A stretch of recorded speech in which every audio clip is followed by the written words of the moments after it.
Oh, I gotta put my thing on.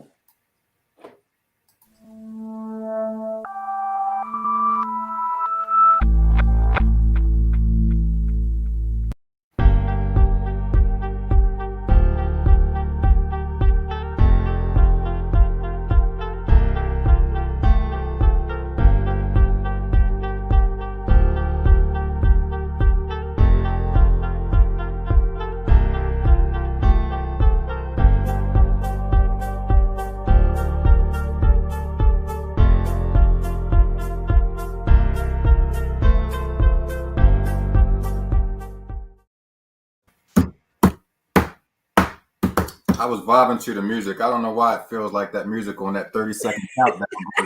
It stirs your mind, you know? Puts me in that zone where it's like, Yeah, you're like, okay, I'm on air now. Right, exactly.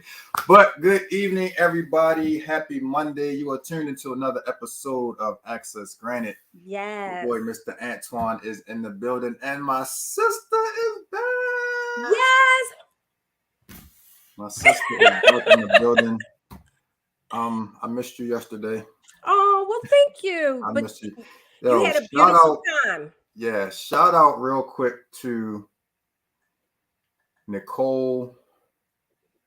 I'm getting ready to say her name wrong. What was her name? Nicole Marie. Nicole Marie. I feel bad. Now I feel like I got to look at that to make sure I'm saying her name right. Nicole Marie. Y'all see my face because he asking me for help. And his co-host can't help him. I know. Hold on. Shame. Yes, I was right. Nicole Marie. I was right. All right, there we go. Okay. I don't know why I was thinking Maria or something to that. But shout out to her because and shout out to MJ for letting me know that our guest is in. Yes, I see her. But shout out to her. We did a very rare Sunday show yesterday. Palm Sunday show. And this is an artist that's out of Cleveland by way of New York. Oh, wow. Or she was born in Cleveland, raised in New York, and now she's back in Cleveland. Something to that effect. Okay. And a very spirit-filled woman, to say the least.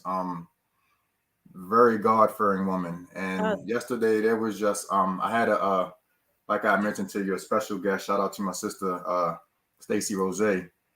And there were just some real authentic moments yesterday that just made me, sit back and reflect on some things. And look at that. And like I told you, they were in tears a lot. Right. Fighting back the tears, trying to, and you know me, I'm like, yo, cry, let it out. If that's what you're feeling, by all means, let it out. Right, here it is.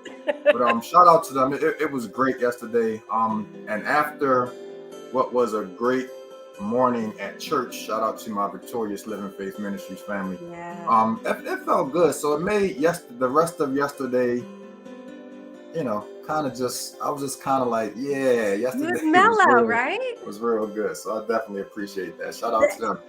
What's been going on with you? It has been 2 weeks, a week, 2 weeks, 3 weeks. Yes. It's been a long time. It's been 2 weeks, y'all. And I missed y'all. But, a sister got to keep her business going. Absolutely.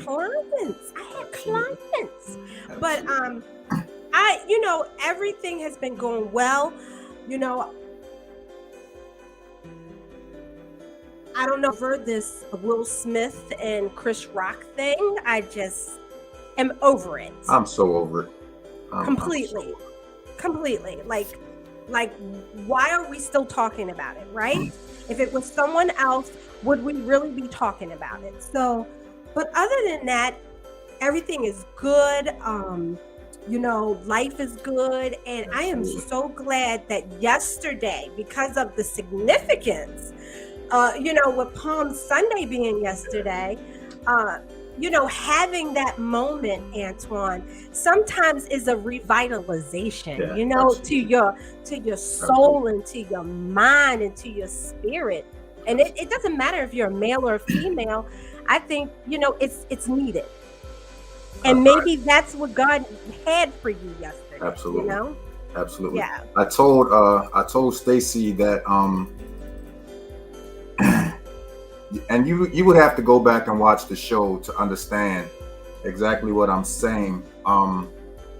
Again, I don't usually do shows on Saturdays, but our guest said that was the only time that she was available. Right. So, you know, as I do with Access Granted, I try to be flexible for the guests.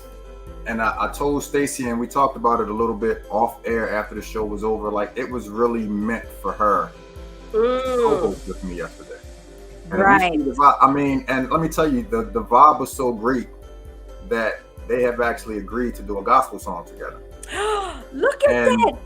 Neither one of them are quote unquote gospel artists. But they have decided that they're going to do a gospel song together. But God knows your heart.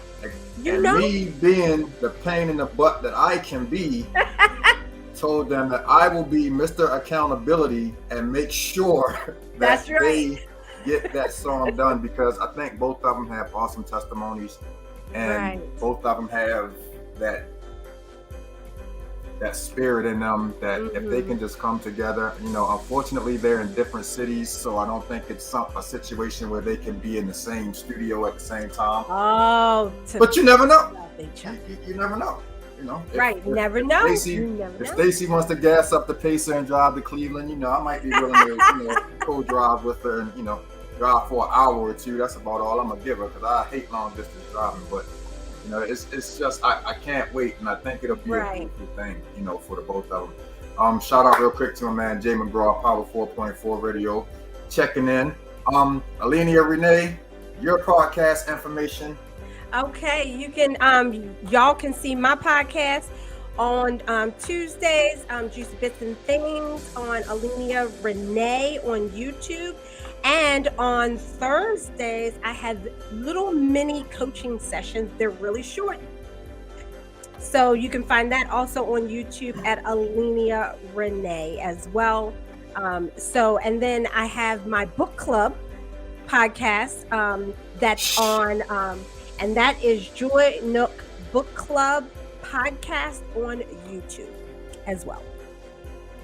She just got so much going on. And by really short, she means like an hour and a half, y'all. Don't let her fool you. No, I don't, y'all. Don't believe him.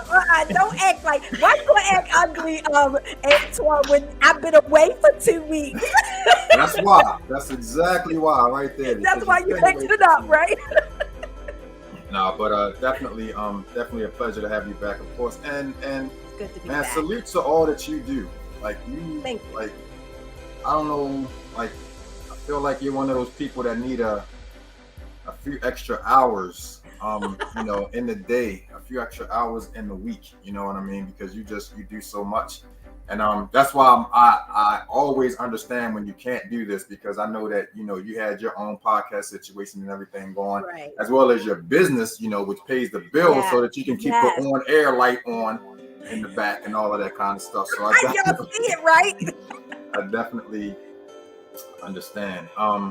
Shout out to Candy Kane, my sis from Indianapolis, Indiana. What's up? Oh, look at that. I'm sorry, Muncie. She's from Muncie, Indiana. I keep saying Indianapolis because that's the big city. Indiana's. I don't want to get chopped in the throat. I don't want to get a bad inbox. Shout out to my sis, Candy Kane. Special guest with us in the building today. Yes. And I can say today because it's still light outside. I love these long days. I usually don't give long intros, so I'm not even going to start with one. I like to just let people come up and kind of introduce themselves. But I do, as I always do, want to give a shout out to MJ Savino, because this is another one of her clients she's connected us with. I can't wait to get MJ up here. I'm going to have some flowers and some cake. And some you have the whole nine. Yeah, I'm gonna have a whole party for MJ when we get her up on the show in a couple of weeks. But tonight we have Laura Simmons, aka Laura the artist, in the building. How are you? I'm good, and you guys? Is that a background? Yeah. Okay, because when you were sitting in the back room, I was like, man, she got a nice living room. Oh, that's a backdrop. Welcome. Don't be putting her business out there. I mean, I was gonna be jealous, you know. I just got a little picture of Kobe Bryant right there. Oh my goodness! But welcome to Access Granted. It's an honor and a pleasure to meet you. Thank you for having me on y'all you're show. officially family now, whether you like it or not. So, how's everything going on your end today? It's going pretty good. We get nice weather here in Chicago, so that's a good thing. Okay. Yeah. Oh wow.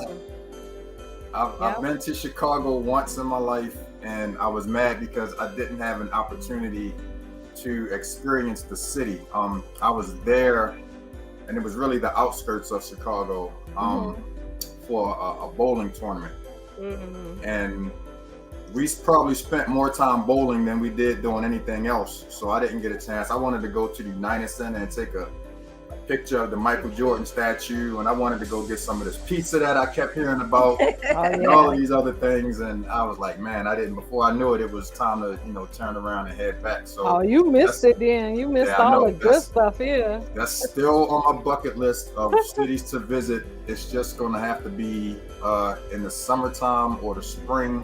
I'm not coming up there in the winter because I don't like places that too get cold colder than Baltimore. So it's too cold.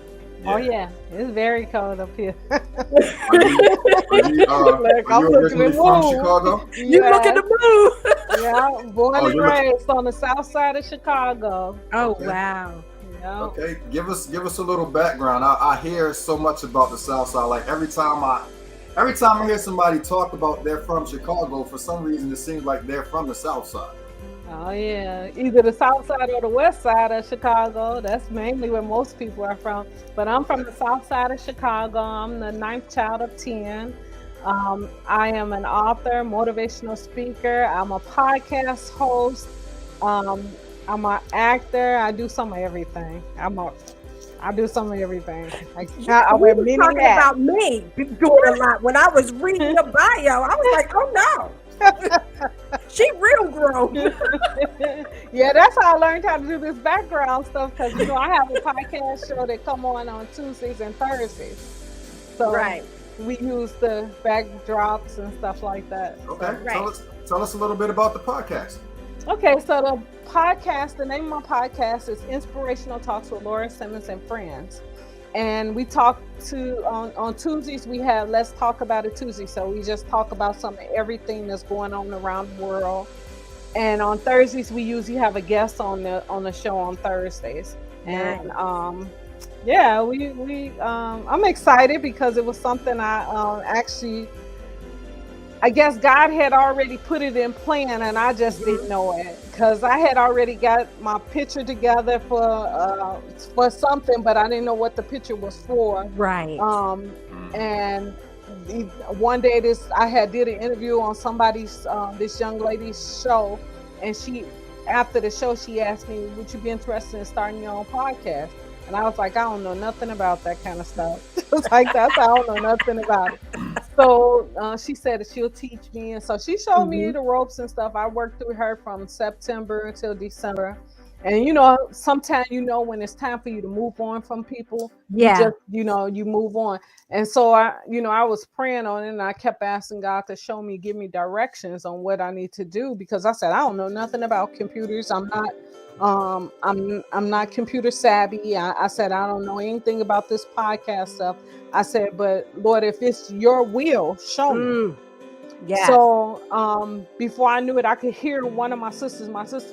I lost 2 of my sisters, but one of my sisters was like the main person that I talked to about anything and everything. And she would always, do all the computer stuff for me, show me, give me instructions and stuff. So she passed away in 2019.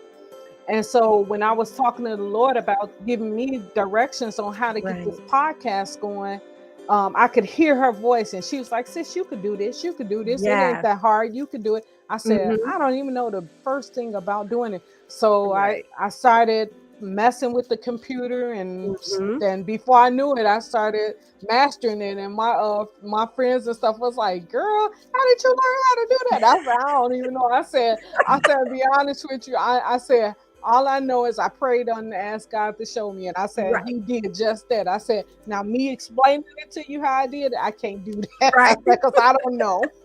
Right. The one thing that I've kind of learned when it comes to this is all you need first and foremost is the desire. Yeah. All you need is the desire and the love for it, and to want to actually start. And there's so many people that you can learn from. YouTube University is always great. University, that's like the greatest college in the world. Yeah, it is. When you don't know something. So I definitely understand that dilemma, and I've been doing this for a while, and I'm still learning. Right. But you get quicker as you learn. As you do it yourself. As you start doing it yourself, because like I had set up in my mind, I said, okay, so in December, I had said to myself in December, I'm going to part ways with her in January 1st. I'm going to start my own show. Right. It was so shocking because January 1st, my show was starting. I had started my own show, and I was like, everybody was like, how did you do it? I said, I don't even know. So I started playing with the thing, and before I knew it, I learned the different settings and how to share and how to create the backdrops and all that stuff. So that's. But you were purposed to do it. I really believe that wholeheartedly. And a lot of people, even though it might be something, because I know when I was going through my process, it seemed like it took me like 6 hours, and then a year later I can do something like that, like it's nothing to it. Nothing to it. And when I talk about it, I get all excited. Yeah. And it's like, I would have never thought that that's where God would have led me. Yeah. Not at all. So like when you having this show, and I know you said you never even, you never thought of it like that. What has been like that one show that solidified, this is what I should be doing? So we had Let's Talk About It Tuesday, right? And so my friends decided that you know what, it's Women Month. They was like, so we should actually honor you. They was talking about me, and I was like, me? Wow. And they was like, yeah, because you got a list of stuff. And one of the girls was like, it gives me chills just talking about you, because she said you have made some amazing steps. She said, I just look at you and you don't give up. She said, no matter what. She was like, you've been scammed, you've been through this, you've been through that, but she said you still get back up and you just keep on going. I said, because I know there's a purpose. God has a purpose for me, and my purpose is to get in front of people and talk to people, tell them my story. Maybe my story can inspire somebody else. And so that's where it all started. And it's just like when I wrote my book, one of my books. My daughter and I usually write together. And so when my daughter got into like high school, kids changed. I don't want to hang around mama. I don't want to do this and I don't want to do that. So my daughter decided that she wasn't, she didn't want to do the books anymore. So I prayed on it. I'm a prayer. First of all, I'm going to tell y'all that right off the bat. I'm going to tell you, I always like to give God the praise, because God, if it wasn't for him, there would be no me. So I like to give him the praise. So when she decided she didn't want to write anymore, I was like, okay, I'm stumped now, and I don't know what to do from here. I said, Lord, how do I go on from here? Because now I don't have anybody to write children books with anymore. So, I said, where do I go? So I prayed on it, and I prayed on. So the Lord woke me up at 4 a.m. for a whole year. I had this little notepad by the side of my bed, and I was writing this information in this notepad every morning when he would wake me up at 4 a.m. This was consistently. And he, wake me up 4 o'clock a.m. He give me something different to write down into this book, write down this, write down. So when the year was up, I was like, okay, now Lord, what am I supposed to do with this? Because it was like scrabble in this notepad. And I'm like, okay, what the crap am I supposed to do with this? So my sister had got sick, and I had went to the hospital to visit her, and I took my little notepad with me. Now I never do that. I never take my little notepads with me and stuff. This particular day, I took my notepad with me. And so she said, what you got there? I said, well, I got this. I don't know what it is. That's what I thought. It's something I've been writing and stuff like that. She said, let me see. So she looked at it and she said, sis, this is your book. I said, where? I said, I didn't see it. So she said, and the title, sis, you should name it Little Sisters Listen Up. She said, now you got to say sisters, not sisters, sisters. That's what she said. I said, okay. I said, okay. She said, now when you go home tonight, you go and you pray on it. Pray over that notebook and ask God to show you how he wants this book written out.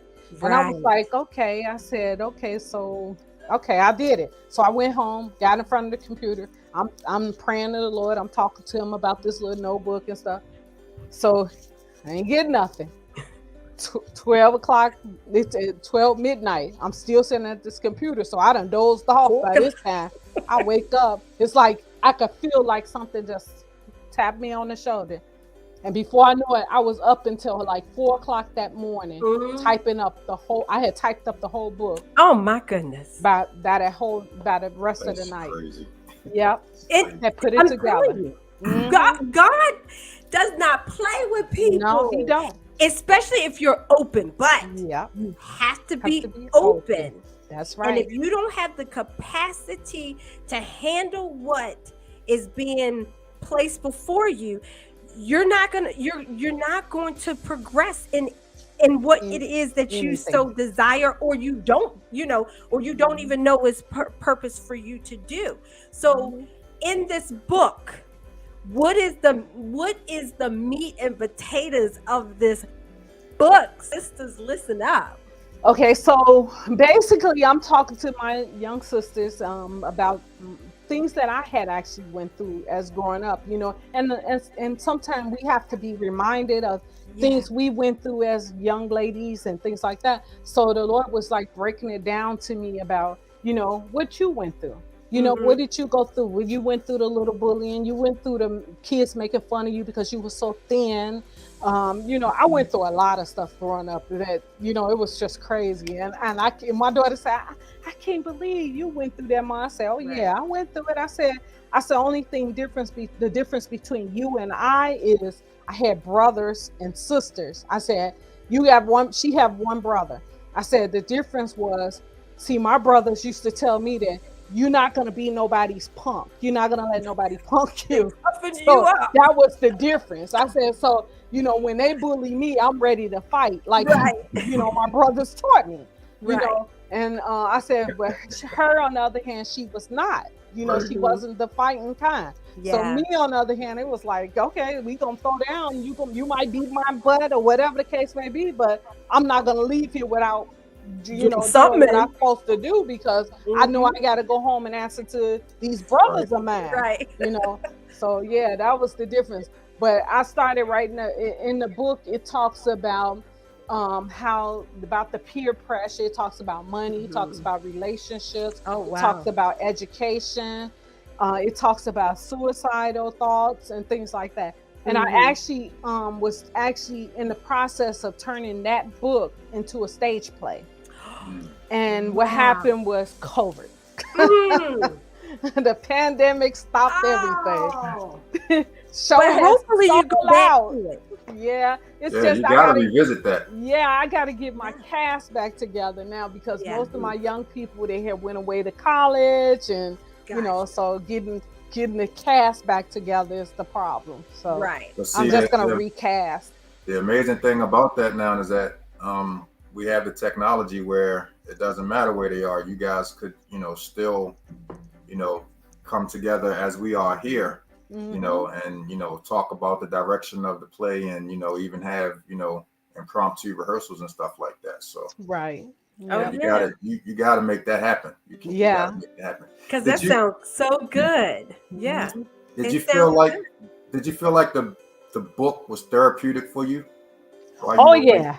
Yes, it was, because like I said, I was going through a little bit of some of everything. I was going through the emotions of the fact that my daughter was growing up, and now she don't really, they get to that point where they really don't need you as much, and it's kind of hard to accept that. Then I had, went through the losing my sister, the one that actually gave me the title for the name. I lost her. And it was just so many emotions in that book that that it was just, it was a must that I get this book published and out here and get in the front of it. And I started doing motivational speaking events at some of the high schools and grammar schools and stuff. And I got to get back into my mojo again, because I kind of like fell off a little. Yeah. But that a lot of us do that. Mm-hmm. And then you come back with the vengeance, you know? Yeah. Yeah. Because sometimes you need that rest. Like your mind needs that rest. And you don't even realize it. Nope. And you're like, well, I haven't been doing this. I haven't been doing that. But then you come back and all these other ideas flourish. Yeah. Yeah, because I have some really major ideals for the book and stuff, with the stage play and things like that. I have some very good ideas. And actually, I was talking to a producer about turning it into a screenplay. I was just sitting here thinking this. I was literally sitting here thinking about that. Yeah, I had actually talked to her, and then when she started asking me about something I didn't know about, but I just found out what she was talking about. I went back to my coach and I asked him some questions and stuff. The good thing, and I mentioned that in my book also to young people, that it's so important to have mentors. It is so important. Absolutely. Because I was able to go back to my mentor, and I mentioned to him about what the producer had asked me and things like that. So he was the one who showed. He's the one who explained to me what I needed to get to the producer and stuff. So that's something I'm looking into doing too as well. Yeah, I was talking to somebody else that actually, I don't know if you guys heard of D-Herbs. D-Herbs. It's a weight loss program. And he always on Steve Harvey's show. I don't know if you ever watched Steve Harvey. No, I haven't heard of him. But go on, keep talking. But anyway, because you got me. Okay, so one day he was on my show. I had him on my show, and he's really big with Steve Harvey. Steve Harvey had this guy on everything. He's on his radio show. He's on his regular TV show all the time. Right. So we was having a conversation, and I was telling him, I said, I wanna actually put the screenplay together. I said, but I don't have the funds for it. He said, he started telling me, he said, Laura, I know you're not going to let that stop you from writing your, doing a screenplay. I said, well, how do I supposed to do this? I said, I don't have the funds for it. He said, Laura, he said, he said, go look up Spike Lee's story. And I said, okay. He said, look up Spike Lee's story and listen to what he said. Well, I read Spike Lee's story, and I seen what Spike Lee said. Spike Lee said that he took a credit card, he maxed the credit card out, and that was how he produced his first movie. Wow. He said he didn't have the funds either. And that's what he was telling me. He said, so you don't have the funds. He said, you got a credit card. I know you do. And I said, yeah, I do. I do have one of those. He said, you can use your credit card to do it. And he said, guess what? Look at Spike Lee now. Spike Lee was able to pay that credit card off and then some. He said, so you can do it too. So it's very interesting. It's so funny. He said, because I know you got, he said, he started talking about, he said, you got that book out, want to get out of debt. He said, so I know you know how to get out of debt. And it's amazing these days.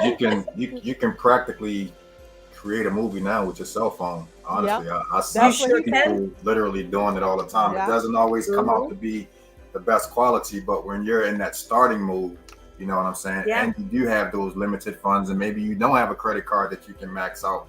There's always, some ways to do it. I mean, like even the editing software now is, like really affordable, where you can just do so much yourself and not have to, have a big machine, behind you. Right. And there's a lot of, I know a lot of young filmmakers that have started that way, so don't let the lack of whatever discourage you, because there's always a way.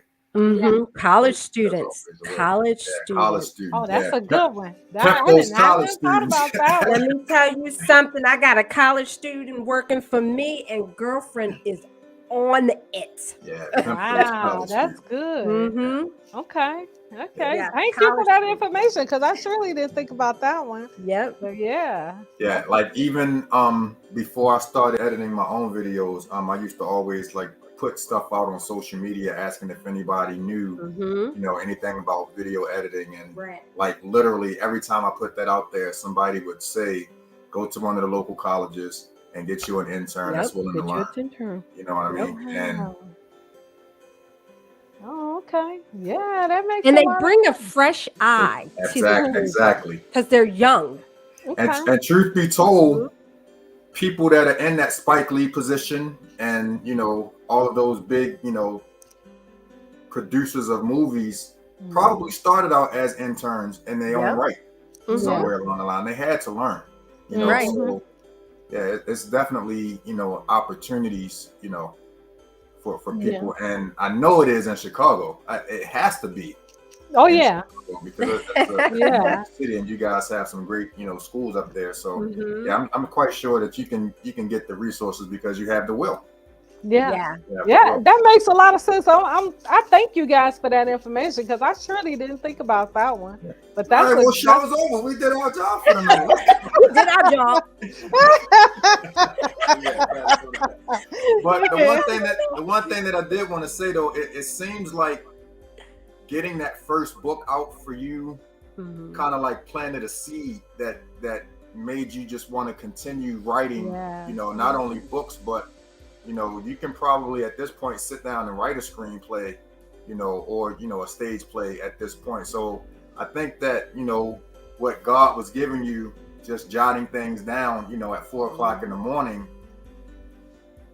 Who are we to say? But it may have been a calling that you didn't even realize. Yeah, like that seed could have been there all along, and it took those 4 o'clock in the morning, interventions to kind of like. Thank you for that confirmation. Yeah.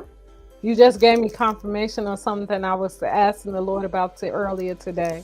So you just gave me confirmation on it. Thank you. Antoine, see, that's what yesterday was all about. It's so funny because it's so funny because I actually wrote the scripts already. I wrote it in the stage play version, and I have already written it into a screenplay version. So I do have it already ready. All I need to do is just get the people that I need to help me, and that's it. Yeah. Yeah. Look at that. And God will put those people in your path. You won't even realize it's happening. You'll be walking down the street and you'll see somebody and say, Yeah. My daughter already said, "Oh, Ma, you talk to everybody." So keep doing that, right? Yeah, she'll be like, we'll be in the store and stuff, and she's like, "Ma, you know her?" "No, I don't know her." She'd be like, "Hey, you just stand up there talking to a stranger like you know that person." That's all I said. Well, you know what? I said, that's the way I was raised. I said, when I was growing up, I used to watch my mom. She would have conversations with people, and you'd be like, "Ma, you know them?" She'd be like, "No." And then she would always tell the cashier, "You have a wonderful day, and don't let nobody ruin your day." She used to always say that.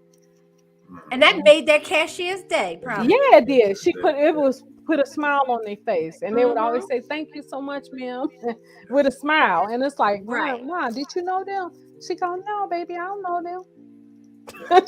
That's kind of something that I picked up as I got older. It wasn't necessarily a taught thing or where I saw someone, doing it, but I just try to always, like, I will literally speak to everybody. Yeah. Even if it's just a hello, you know what I mean? Yeah. Because you just never know.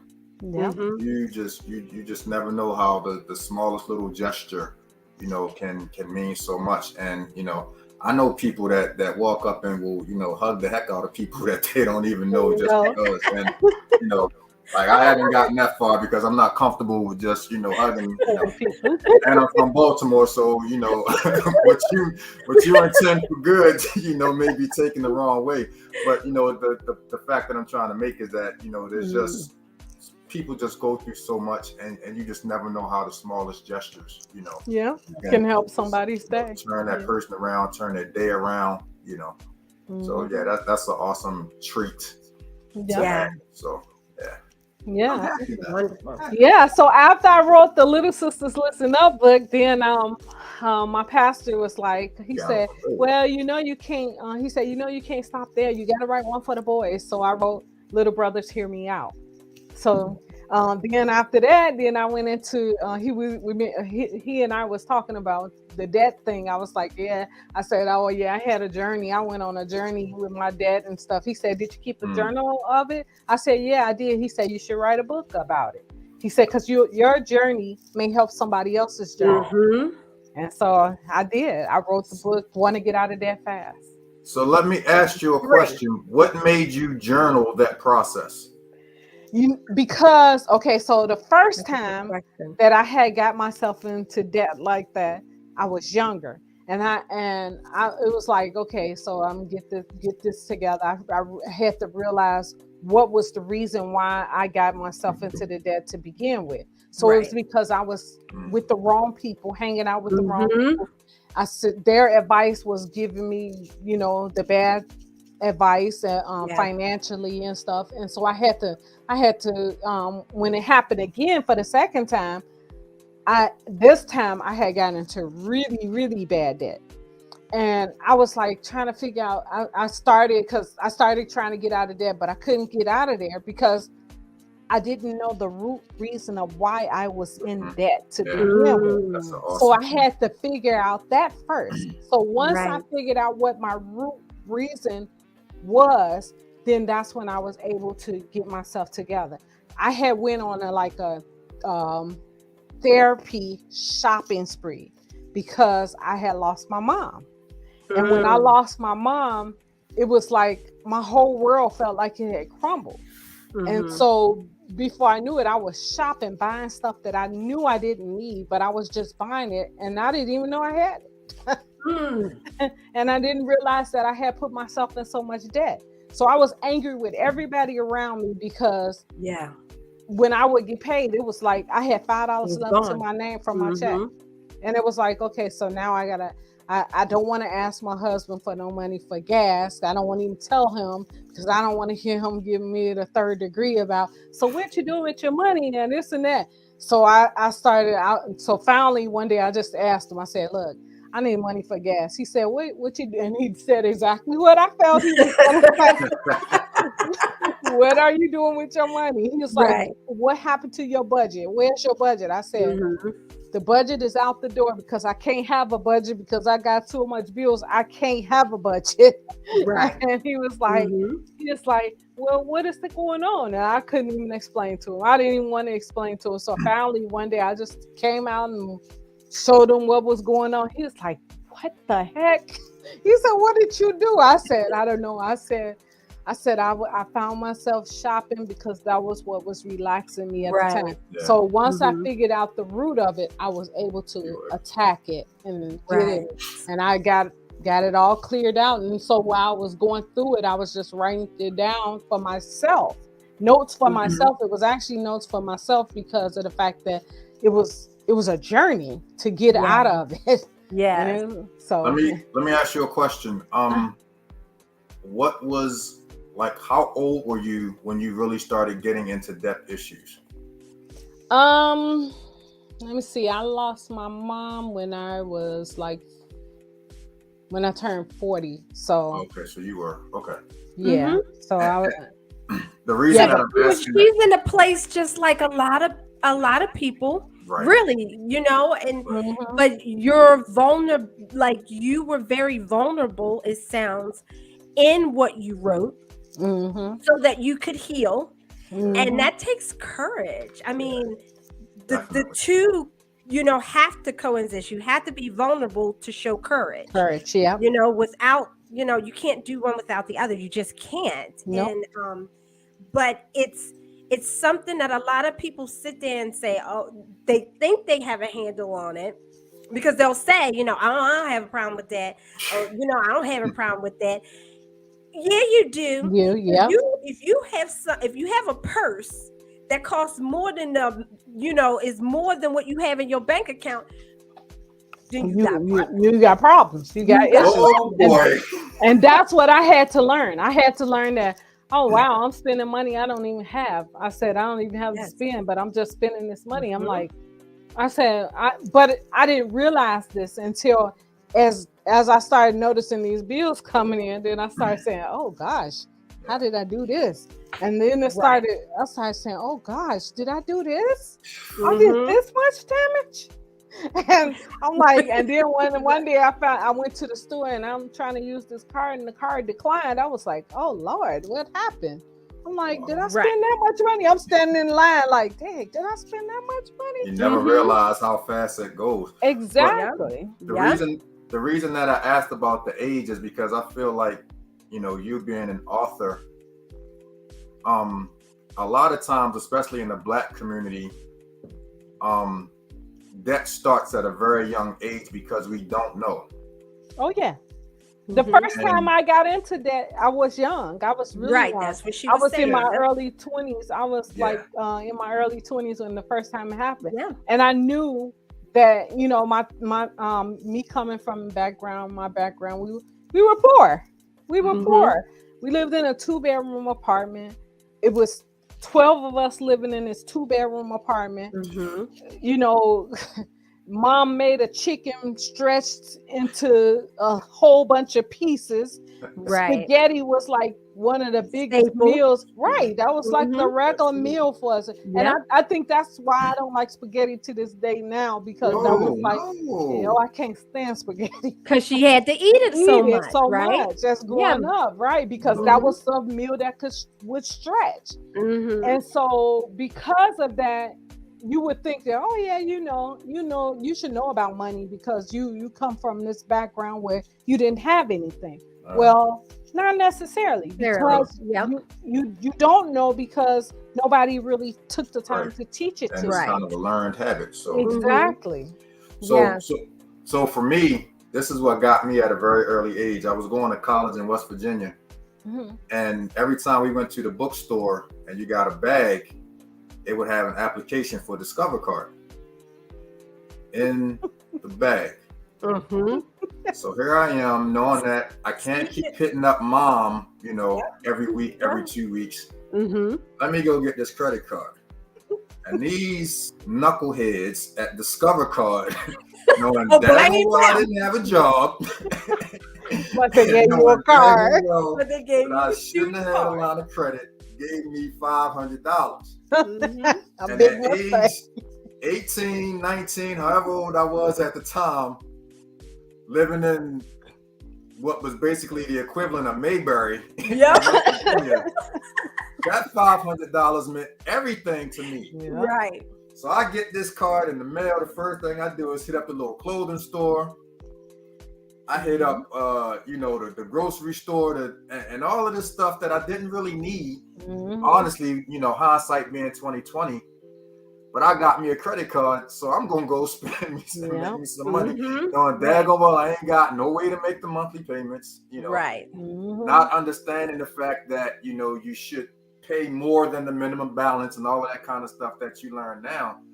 And that was just, man, and I got to a point where I wanted to go find a Discover building and just burn it down. Because it wasn't going away, it kept increasing, right? And look, yes, it kept increasing, but then this is the bad part. This is the bad part. So, again, this is a real small college town. If you come off the highway, the town is on one side, the college is on the other side, and there's a train track going down the middle. Oh, right? That's how small Montgomery, West Virginia is. They had a Woolworths there. And at this time, Woolworths was a little bit behind in technology, so they didn't have the thing where they could swipe your card. They had the little thing where you sat the card down. So at that point, your credit card's never getting denied because they don't know that you don't have the money. So weeks later. Is so funny, but that is so true.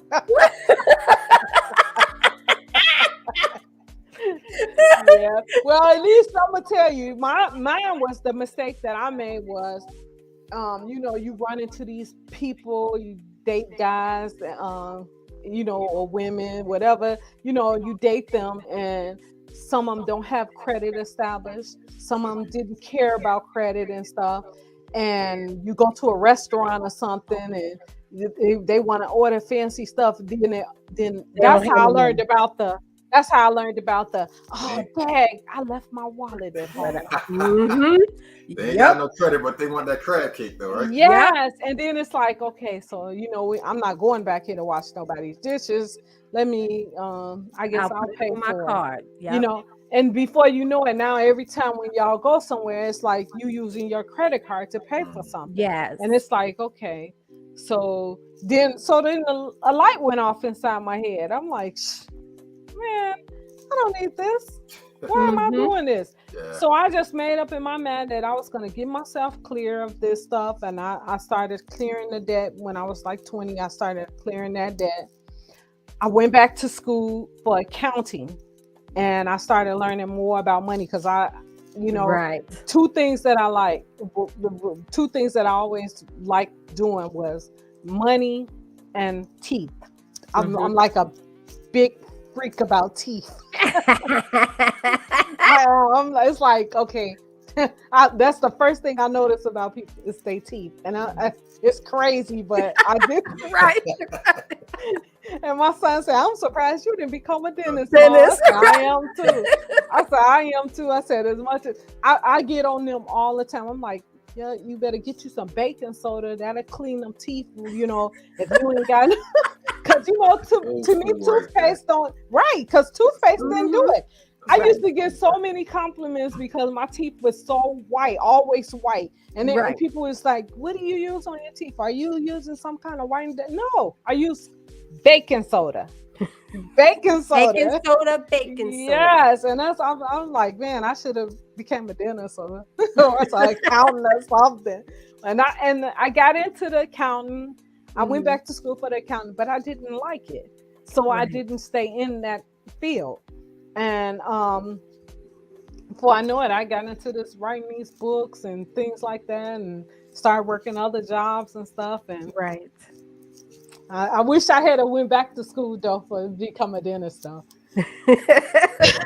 Never know. Yeah.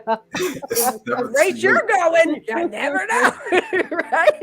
You never know what might happen. Yeah. But I think it's interesting how you said that. And Antoine, you said something key because even I had my financial difficulties. But one of the things that I told myself I was going to do was be very open and candid with my daughter about honoring your money, because that's what I didn't do. And I was always looking at what other people were doing. That was my issue. I'm looking at what everybody, well, dang, she got that, and she got, wow, I want a new car too. Aaliyah didn't need a new car. She just needed a car. That's right. To get you from point A to point B. That was it. And that's how I am today. I'm simple. I'm like, oh no, I don't need no fancy car. You have to do that, but do it like in your book. I'm not sure, but do you talk about accountability? Oh yeah, in your book. It talks about that too. And one of the things that I always tell people is, you got to have a relationship with money. I'm sorry. You have to have a relationship with it. You have to like and respect money. You have to respect it, because if you don't respect it, you won't know how to save it. You just waste it. Yep. And that's what you just said is so key, because my daughter initially, everybody was stimulated, right? Everybody was stimulated. And she was stimulated. But then she got me holding her accountable. Did you earn that? Yeah. That's all I ask. Yeah. If you say yes, then you can spend it, because that means you earned it, you can put it back. Yeah. But if you didn't earn it, if that's extra, she knew what that meant because of talking to her over time. She was hotter than ham sandwich. Oh, I'm sure she was. Panini maker with me. But I told her, I said, come this summer, you're going to have money. Yep. Unfortunately, your friends are not, because they saw it as this money. I can go buy me the latest and the greatest. We came up. But you a broke college student. It doesn't match to me. And when it occurred, and she was looking at that bank account, She was like, "Oh, mother, I see what you're talking about." Yeah. Thank you now. You know, you want to take that little vacation. You want to be able to take a vacation whenever you feel like it. Not because, I can't do it because I don't have the money today to do it. So I have to wait. You know what? Tomorrow's not promised to any of us. So you better enjoy it. You better enjoy life and things like that. But be conscious. You know, when you spend money, blow money in, you got to make sure that it makes sense to you. You know, do I really need to buy 2 of those items, or I'm just buying it because I got the money to do so? To do it. You know. Right. No, Laura, you said a whole lot. She just stepped on my toes a little bit right there too. What happened? You like to spend money, you know? But I earn it. It's money that I earn. But you earn it. Right. So then you're going to start asking yourself maybe a different question. Yeah. You know, instead of that, you know, maybe it's a different question that you need to ask yourself if you find, you know what, hey, you're a little off balance. Because I know I do. I check myself once a year after coming out of the flaming mess that I was in. Oh, Alenia will sit down and I do that envelope system by Dave Ramsey. I don't know if y'all know about Dave Ramsey. Yeah. I'm not going to lie. Alenia does that. I do the envelope system. And when my husband met me and he saw that I did that, and I would tell him, no, I'm not buying. I'm not doing that because I don't have no money in my envelope for that. For that one, Can you explain that a little bit? Sure. So the envelope system, you can set it up the way that you want, but mine is set up for gas, like gas and tolls. So when I was traveling for my job, but so you put a certain amount in that. Then you have an envelope for food. So that would be your groceries. That could be even that does not include your going out money. So that would be like your miscellaneous. So in your miscellaneous, so every time you get paid, you fill those envelopes. And then the rest is for, your bills. Right. You can only spend what's in the envelope. So if you assess $25 per envelope each time you get paid, that means you have 3 envelopes. You only have $75. Right. And you can only use that. That's it. So that means that if you think about it, you're paying your bills, but you're using the money in your envelope. And what I found out, I started forming intentional habits by doing it that way. So now I don't always have to use my envelopes because I know what's in my wallet and I check my account every day. Every day to know every penny that's coming out or going in. So that's even with my business account. So that means I'm checking 2 accounts every day, knowing what's going in, what's going out. And then each, and after a certain amount of time, so some people, set a whole budget. Like I have a whole budget, but my budget evolved over time because of things that I was doing in the way that I was now spending, saving, investing my money. Yeah. So it's a phenomenal system to get someone started. And it tells you to do $1,000 emergency fund. So that means you don't take a trip, you don't buy a new car, you don't do anything huge until you have that $1,000 emergency fund in there, in your bank account. That's not meaning that you use it. Just because it's there, you don't have to use it. And then I got to the point where I didn't have to use it. So when I started my business, when I got laid off, I had money. I know that's right. I had money so that I could do, what I wanted to do. I was able to pay off my daughter's braces. Like there was things because of the fact that now I'm not saying I was always like that. And it took, honestly, it took a good 5 years to get to that point. But what I did was I started, I don't have to have someone hold me accountable, even though my husband, he's very good with money. Like I think he's more grown than me. I will tell anybody that man's gangster when it comes to money. Yeah. When I was like I like our married bank account, but it doesn't mean that he doesn't spend. Right. That man will wait. He could wake up and say, I want a 75-inch television, and here it comes in the house. Yeah. But he's not spending what he doesn't have in that reserve. He does things a little bit different. Research. Yep. Yeah, because I know my husband does. Yep. He does the research thing. He'll go. He'll look at a car. He'll say, yeah, I want that car, but he'll research it. He gonna research it for a few months, and then he gonna make it make sense to him first before he going and buy. Then all of a sudden, one day he'll go, okay, I'm going to buy it. Yep. But it has to make sense to him first. Laura, you just said it. And honestly, like I said, with the car, you know what? I need a car, but I don't need a brand new car. And I sure enough like not having a car payment. However, what I did do is take a portion of what I would pay for a car payment, I saved. Yeah.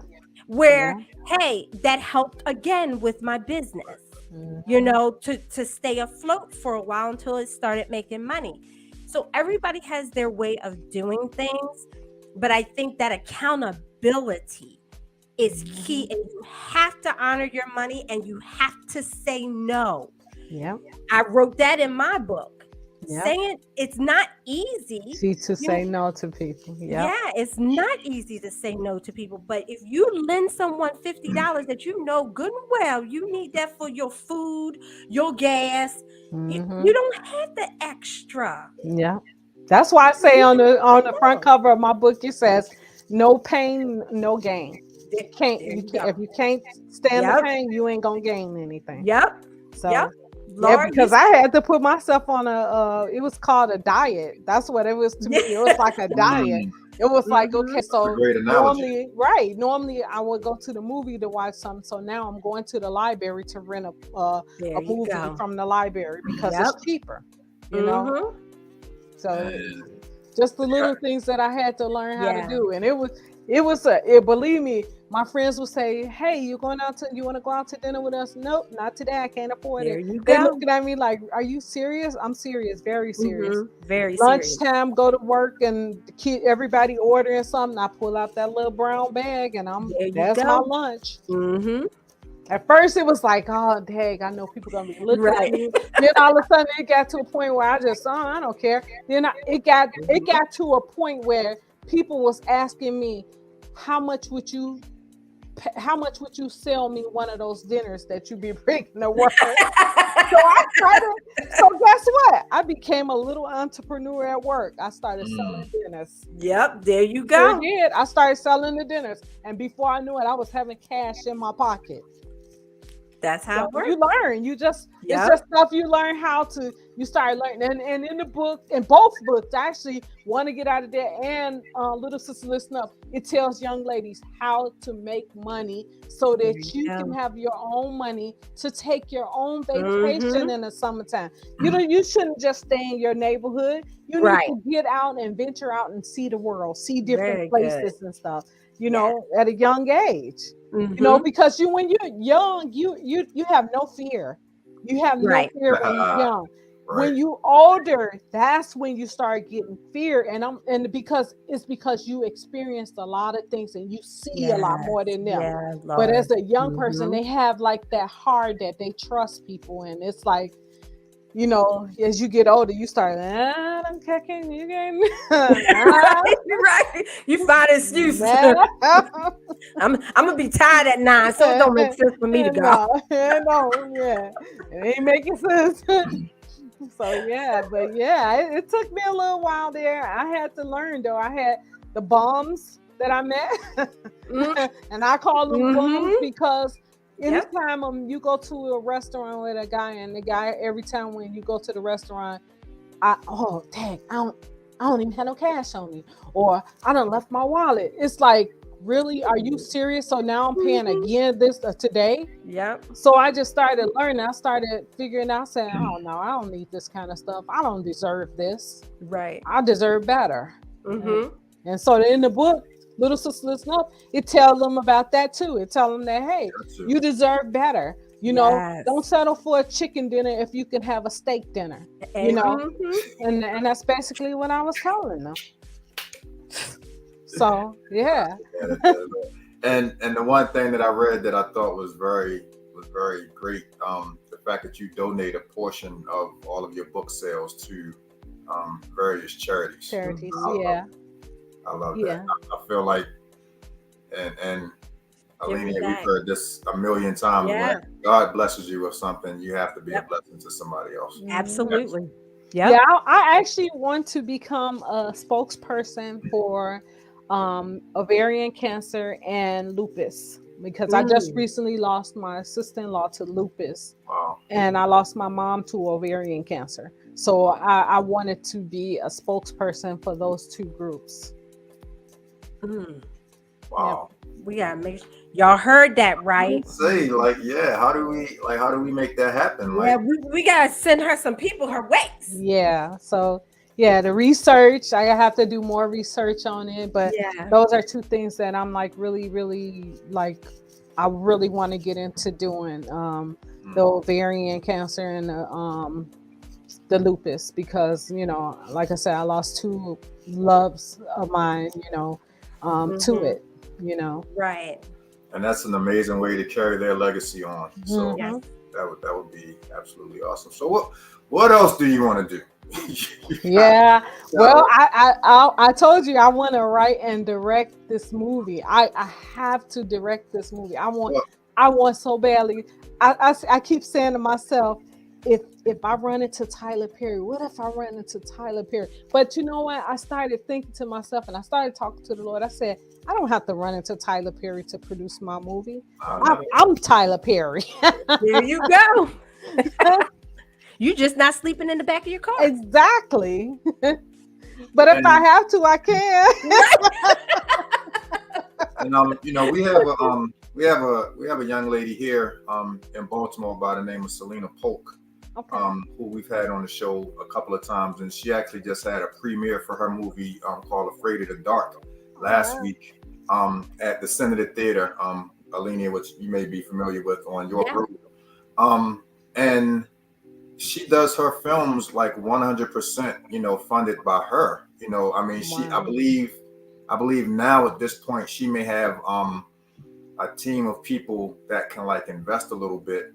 But I know for a fact that she started out with her books and her, you know, and her movies and everything, you know, just out of pocket. You know, like again, you know, once you have the will to do something, you'll find a way. You know, might be that credit card now. And the good part about it is once you max your credit card out making this movie, you know how to get out of that debt that you created. So that's a good situation. But yeah, there's definitely, I mean, you know, there aren't but so many Tyler Perry and Spike Lee stories that we're gonna, you know, run into. You know, right? Exactly. So, but I think, you know, I don't want to call us ordinary, but normal, you know, whatever the word is that you want to use, everyday people like us, you know, we have the means. We definitely have the means to do it. So, you know, don't let anything discourage you. You know, don't let anything stop you, because obviously, if God put that in you to write those little notes down at 4:00 every morning, and then to turn that into a book, and now it's on your heart to create it as a stage play or a screenplay, I believe, as a believer, that he's going to, you know, create the means for you to put it out there to the world as well. So I believe that too. Let me tell you the funny thing. So recently, I got back on this kick with working out constantly. I said I'm getting ready for my to be on the red carpet. That's right. That's what I said. I said I'm getting ready for the red carpet. So I'm like this in the morning time. I'm hitting this treadmill and everything because I'm thinking about this red carpet. Right. I'm at a red carpet event. I'm dressed up, and I said I can't look out of shape. I gotta look good for this red carpet. So you've already created the point A and the point B. You just gotta figure out the means to get you there. Yep, exactly. It's gonna come. And when it does, it's gonna blow your mind, because you're gonna be like, I already saw this. And I can already see you standing on the red carpet that night. That's right. Like, so I did it, y'all. Exactly, with that pose. that pose saying, yeah, I knew So when y'all see me on TV talking about something, we're like, I know her. like, yeah, we interviewed her. That's right. I told them that I did a motivational speaking event at one of the schools. So it was so amazing. I'm gonna tell you, this was my very first motivational speaking event that I had did. So I did this first motivational speaking in a classroom. And you really it was all new to me. I was nervous as crap, and I just went up there and I just was myself. My daughter was with me, so she said, "Ma, just be yourself. Just be yourself. Tell your story." Right. So I was telling them, I said, "Let me tell y'all something." I said, this right here is something that fell into my lap. I said, because I knew nothing about this motivational speaking thing. I said, I said, if you hadn't known me as a young girl, you would not believe this is the same person standing in front of you all. I said, because I was very shy.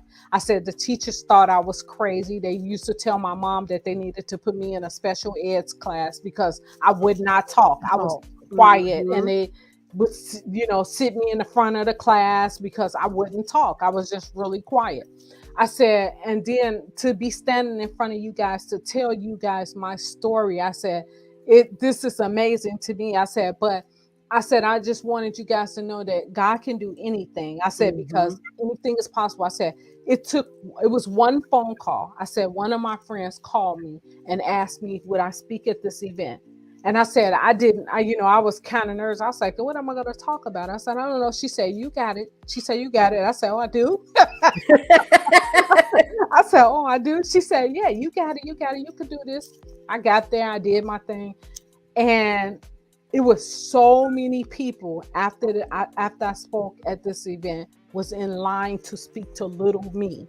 And I was like amazed because of it. I was like, wow, they want to talk to me. Yeah. They were thanking me and everything. So the next year come around, they invited me to come back to speak again. I was like, okay, are they serious? She was like, yeah, they want you to come back. So I went back, and then this time when I get there, now I got this whole auditorium. I'm like, oh my God. I went from a classroom to an auditorium. Right. And so I told them, I said, well, y'all remember this. I said, because I always wanted to be on a big stage like Les Brown, T.D. Jakes, Joel Osteen and all of them. I said, one day I'm going to be on that stage. I said, I'm going to be in front of a whole bunch of people and I'm going to be speaking. And this lady said, girl, I could see you doing that too. Right. Just like that. I said, thank you. I'm claiming that one. I received it. That's what I told her. I said, I received that. But it's just so amazing because the journeys that I have been through of different things that I've done, and it's like I just look at it and I just be like, wow. I said, yeah, and I was like, when I was working out, I said, yep. And the next step is to that red carpet event. I'm gonna be on that red carpet someday. I know that's right. I know what they say. God takes ordinary people to do extraordinary things. Yeah. Yeah, that sums that all up. Yeah, it's amazing. My grandbabies, I have 3 grandchildren. I have a 4-year-old, a 2-year-old, and a 9-month-old. So my 4-year-old, every time she sees me on like my podcast show, that's Granny. So she's like, no, you can't turn that off. You can't turn that off. Granny on there. I gotta see my granny. So it's so hilarious. I'm like, what? She said, my daughter-in-law said, yeah, Ma, every time, it never fails. She said she will not let nobody turn, and she sits there patiently watching the whole show. She says, quiet time, Granny speaking. Oh, I love it. But think about it. You said you was in a classroom. Yeah. Then you went to an auditorium. Yeah. And your podcast is reaching thousands, you know? Yeah. Think about it. Yeah. You're right. I literally just posted a picture a couple of hours ago that my brother sent me of my nephew sitting in his lap with the iPad in front of him watching my show. Wow. And wow, he's 2 years old. My brother said he kept trying to talk to me because he didn't realize that it wasn't like FaceTime, back and forth. And he just kept saying, uncle, uncle, uncle, uncle. And I was like, wow, like, yeah. But I love those stories where a person like you can always look back and say, I never thought I would. Yeah. Fill in the blank. I never thought I would be standing in front of a crowd of people talking, you know, and stuff like that. Like those are the inspirational stories that always make you realize anything is possible if you just put your mind to it, you know. Yeah, because it was like, okay, I'm like, girl, why you? She with one of those sororities, and she was like, she said, yeah, I think you'll be great for it, and this and that. And I said, girl, I don't know nothing about no speaking in front of no people. She was like, yes, you do. You got this. You got this. And after I did it, and then I started doing it, more and more, and I started liking it. I actually started liking doing it. So I started doing it even more. So now I got to get back out there and get myself back in front of these schools and things like that. Because, you know, with this pandemic happening and stuff, it just kind of like pushed a lot of things back. But I'm ready to get back out there. I was just telling MJ, I said, I'm ready to get out here and do some talking about my books. I said, I'm ready to get out here and speak with people. I said, I'm ready to get on somebody's stage. I said, I'm ready. And she said, okay, I hear you. And it just goes back to, you know, something that we said earlier on in the show. You just never know what those words can mean to somebody, how you can touch someone. There's a reason that you had a line of people, you know, standing there ready to talk to you, you know, after the first time.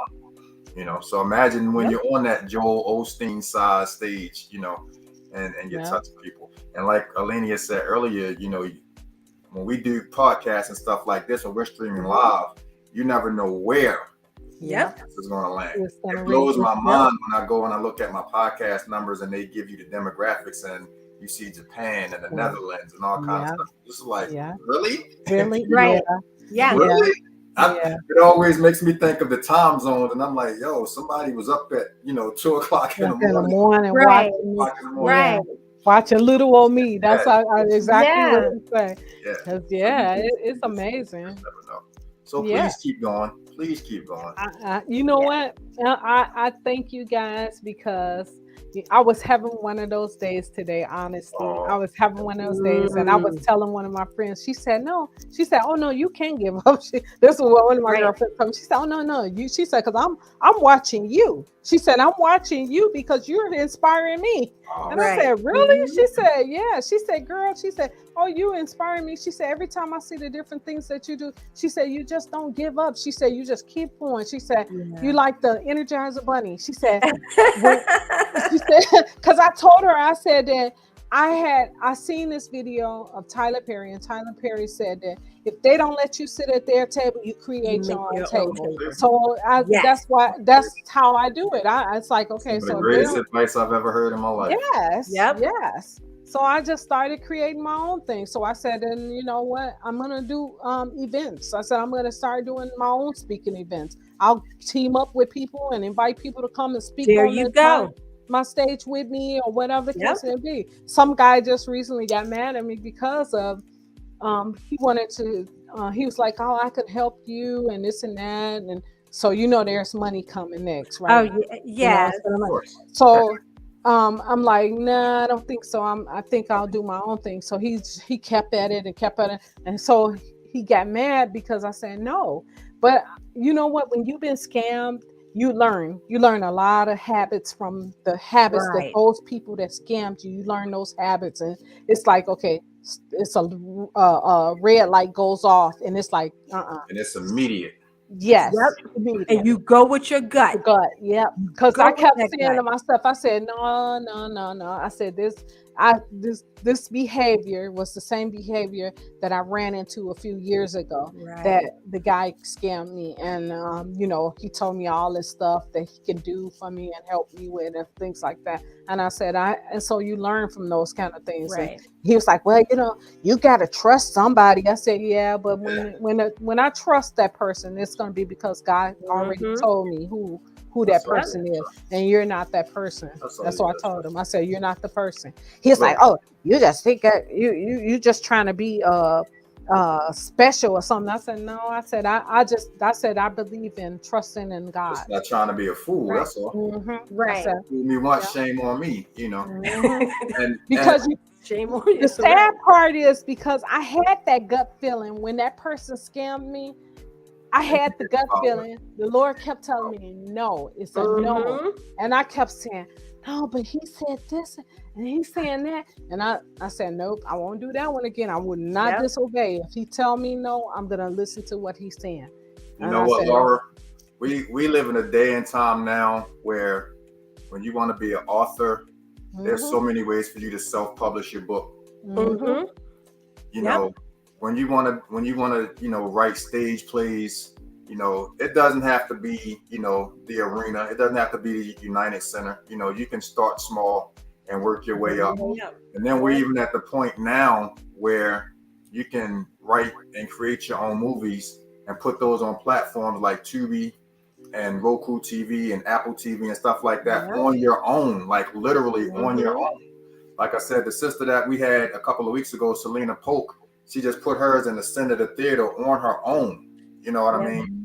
There's so many things now that we can do ourselves that we understand that now we can look out more for ourselves and not be so fast to go to those people that are selling us that dream that sounds so good to be true, you know, when you're telling us. And then at the end of it, you know, we're finding ourselves in situations where we've been scammed, you know, and hoodwinked and bamboozled. So as long as you continue to remember that and understand that everything that God has for you is it's already written. You know what I mean? Like I said, you have your point A. You're already working on your red carpet body, so you know, you probably already have a vision of the dress that you're going to wear. I know that I'm best friends. Look in my mind, I'm already made best friends with Regina King, Regina Hall, Vivica Fox. These are my best friends already. They just don't know it yet. There's just so many, and like I always look at I don't know if you guys are familiar with Trey Chaney. Alenia, that's the guy who I interviewed when I was down in Atlanta. So Trey Chaney is from the Maryland, DC area. He was an actor on The Wire. He was actually one of the only characters on The Wire that made it through all 5 seasons of The Wire. He's actually now on his 6th season of Saints and Sinners, which just started a couple of weeks ago. And he actually has a documentary on Tubi now, and I believe, and it talks about his upbringing. He started out like as a dancer and everything, and he was on the Apollo and all of this stuff. But when I interviewed him, he told me something that I didn't know. After being on The Wire for 5 seasons, he was literally broke. And he got to a point where none of the you know, his concept was, you would think after 5 seasons on The Wire, once The Wire was over, the other jobs would, you know, be thrown at him. They weren't coming at him like that. So he's at a point now in his life and his career where he does everything 100% independently. You learn. He created a company called Chaney Vision. So he's producing his own, you know, movies. He's directing, you know, he's starring, of course, in most of his own movies. And he literally just dropped a music video because he does music as well. He just dropped a music video yesterday. This guy puts out like 20 videos a year, it seems like. Every time I turn around, because I follow him on Instagram, and every time I turn around, you'll see on Instagram where he's, you know, at a video shoot. You know, if he's not at a video shoot or somewhere doing music, he's on a set, you know, for the show, you know, or he's on the set of one of his movies that he's doing independently. And everything that he's doing now is just like a 100% grind. He said that he just got to a point where he had to learn that his hustle had to be so much harder than the next person, because, you know, those bigger companies and those, you know, weren't knocking on his door. So you got to create those own lanes for yourself. And, you know, now he lives, you know, he has a nice house down outside of Atlanta, and he's doing really great by himself. And he said the best thing about it is I put out 100% of the money, but I get 100% of the money back. Yeah. I don't have to pay, of course he has to pay actors and everything like that, but like his grind is just so amazing to me. Like, I love when people that are younger than me inspire me. You know what I mean? I feel like I'm learning from him just by watching him on social media. And then when I had a chance to finally interview him and he was telling me some stuff, like it was absolutely amazing. So I'm just saying that to say that, those resources are available. Yeah. If your grind and your hustle is there, everything is gonna. Yeah. And that's what I had to learn about the books. Actually, I had to learn about publishing, self-publishing, because originally when I first started out, my daughter and I wrote the book the night we had chicken for dinner. So when we first wrote the book, it was just something that we was writing together. It was just a joke. It wasn't supposed to be a book. So I let somebody read it. The friend suggested that I get it published. I was like, no, I don't think so. I said that was just something for me and my daughter, between us. And so she read it. She went and she sent some messages out to some of the publishing companies. So I had just lost one of my sisters, and so when I lost my sister, she was like, they called me. Somebody called me, and I was saying to myself, you know what? Everything happens for a reason. I said, so if it's your will, Lord, it'll happen. So I was like, well, you know what? Tomorrow's not promised to any of us. So when the lady called me and asked me about it, and I was like, well, I don't even know the process of this thing. So how do I process this and this and that? So she started explaining to me. She told me she needed me to send her the manuscript. So I sent her the manuscript. She read the manuscript, and she said to me that she said, Laura, she called me back. She was like, Laura, you should get this published. I said, okay, so what do I do? What's the procedure? So she told me the procedure. Well, to make a long story short, I later, after 3 books publishing through this publishing company, I learned the process, how that process works. And I learned that you also don't get 100% of what you put into it. They have more control over your book than you do. So at that time, I didn't know that. So once I learned that they had more control over my book than I did, then that's when I started doing my research to find out, how do I self-publish? Yeah. Because I remember wanting to change the price of my book. And they told me, well, in order for you to change the price, you got to pay so and so and so amount. Now, mind you, I wrote the book, so why am I paying you to change the price of my book? Right. So when I learned that, then I started saying, oh, wow, this is crazy. I didn't know this. So I started learning about the self-publishing. Once I learned how to do self-publishing, they couldn't stop me. I started. That's right. And I've been self-publishing ever since. I was like, oh, no. Alenia, do you self-publish as well? I self-publish, yeah. I would love to. I mean, it's hard work. Yeah. But at the end of the day, I have 100% control of everything. Yeah. The mistakes and all. Yeah, exactly. But I would love, now I'm not gonna say this. I would love to get with a literary agent so that I could get a check just straight out. I would love to do that, and so you would have to get with one of those like housing Random House. Yeah. One of those people, they have to pick you up in order for you to get that literary agent. But I would love to get that. I mean, I ain't gonna say I would never want to sign with one of them. Oh yeah, I would love to.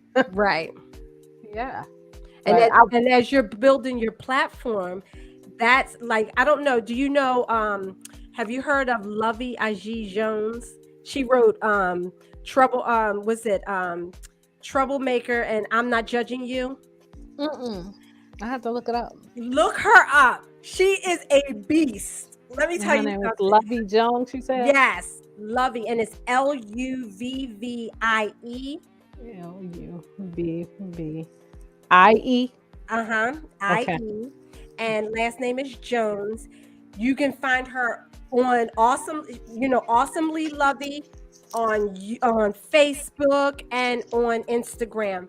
But her story is kind of like this. Like she, her thing was she was writing for 10 years a blog. and didn't even think about, a book. And then that's how she ended up, because she built a fan base from that blog, which gave, her, the literary agent came after her because her blog, got so popular. Her blog also got so popular that she was asked to do a TED Talk. You can find her on YouTube. Her TED Talk was phenomenal. 10 minutes long, over 1 million views. Wow. But that's how she got her literary agent. And that's after 10 years. Like I said, 10 years. Wow. But she even said, the one thing that she did, she had a fan base. That fan base is what gets you to that next level. And that's what I tell a lot of my clients that want to do things is, you can do a lot with 100 true people that really believe in your product. Yep. And when I wrote my book, and I had it on my private Facebook group page. Yes, I sold books like crazy. And then when I go out into the world, that's what I call it, outside of my private group, of course you're not getting that same, response, because they don't know you. They don't know, like, and trust you yet. So Lovey speaks on that a lot about, building that rapport. But if you get 100 true people that really believe in your product, that's how her blog just grew. In college, she just was writing for the sake of writing, and she even says it. She said, "I was just saying anything on there." Wow! But it's that, building that fan base you're doing. So I said all that to say this: everything that you're doing is building just that.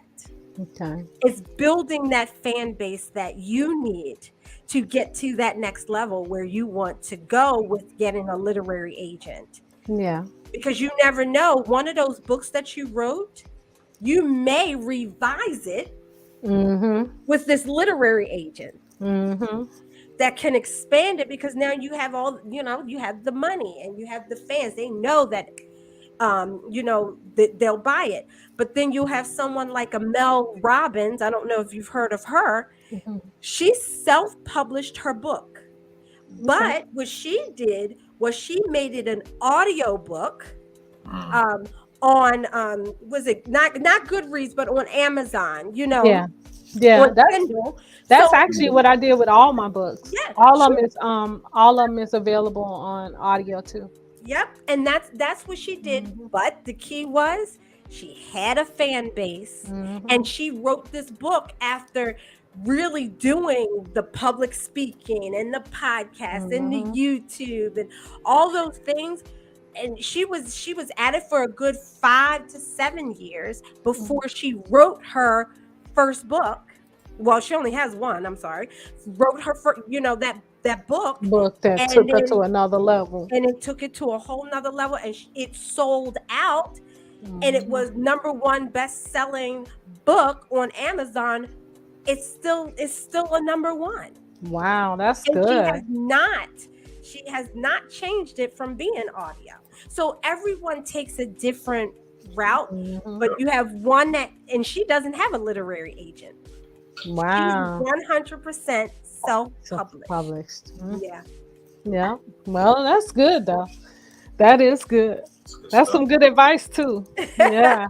It's so funny because someone had told me that your presence is very important, and my daughter actually changed my she was changing my Instagram page up and stuff. She said, "Ma, your brand. You are the brand." She said, "I understood, back when we were working together, you had Mother-Daughter Team LLC on there." She said, "But you're the brand now." She said, "Because it's your books. Those are your books that you write."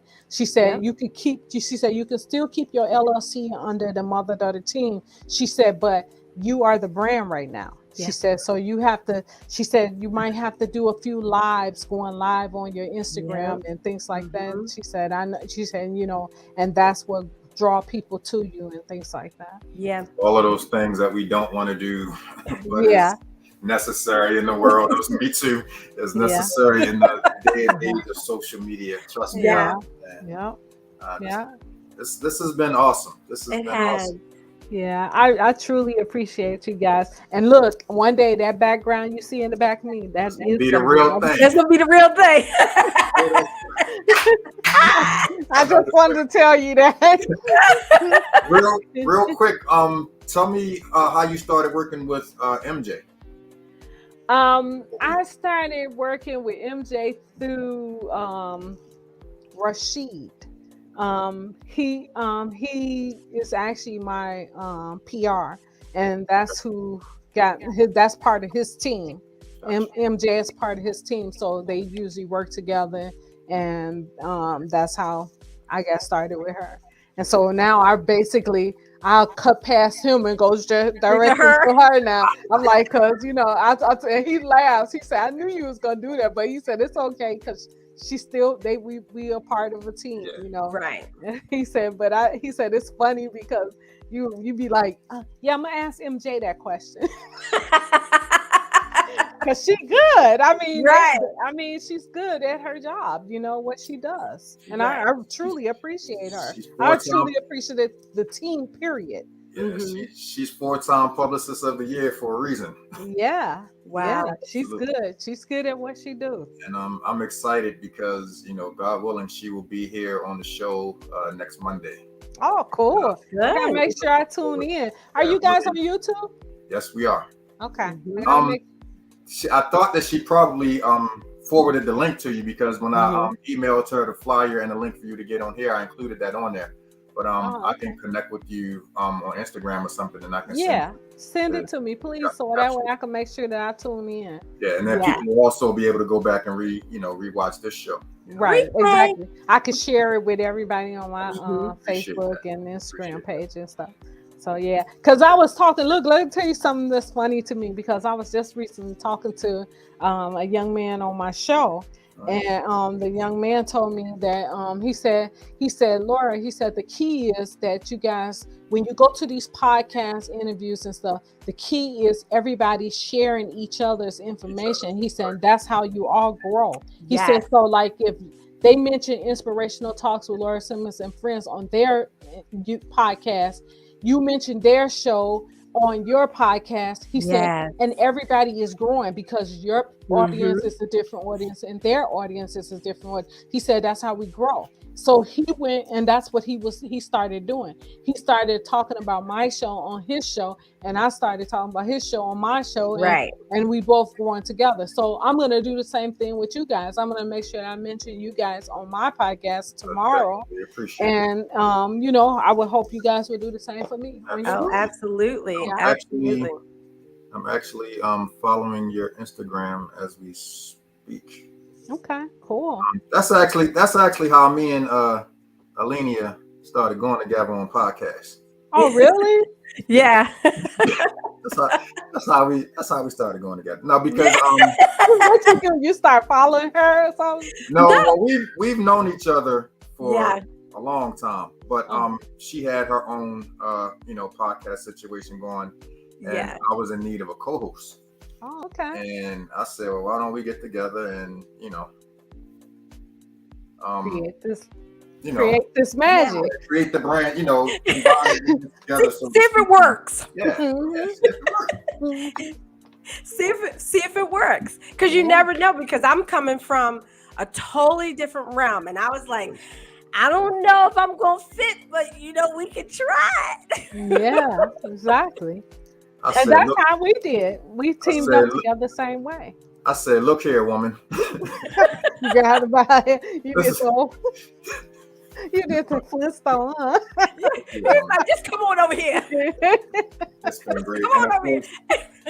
But I think it was also, I was watching one interview and I really was enjoying it. I had a moment, I was working at my desk and I started shooting off a bunch of questions. Boom, boom, boom. Oh, wow. And he was like, if I would have known that you was available, I would have just asked you to come on. So Oh, I mean, she does her podcast and her business stuff like 9 days a week. So I just didn't know that she was available. So, oh wow. Okay. We're together now, and I'm happy.